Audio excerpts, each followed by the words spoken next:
Halos tanan ganahan man jud ka kanin, di ba? O karon nagluto kog budbud dawa. Promise lami jud kaayo ay. Kay duna pamantay millet rice, ako aday siyang gihumulag usa ka gabi. Gisagulan pud ko na og glutinous rice. Duna pud tay duha ka buok nga dako nga lubi. Ato gi-strain ang exist nga water.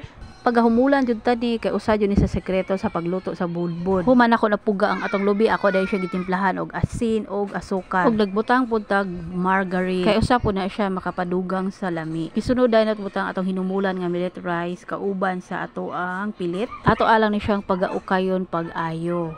Hangtod mo absorb ang ato ang coconut milk. Medyo makapuy-puy lang jud ni pagluto ni ani. Kay di ra man jud ta muundang og ukay kay basing masunog. Once maingon ani na ang consistency, ato adan siya i-cool down.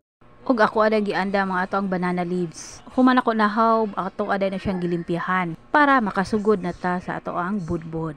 Mga duha ka kutsara sakto na kaini siya. Ato adan lang siyang anayon og patuyok-tuyokon or roll sa ato ang dahon sa saging. Hangtod ma-form og lag nga ingon ana. Og hinay-hinayon na nato na siyang fold.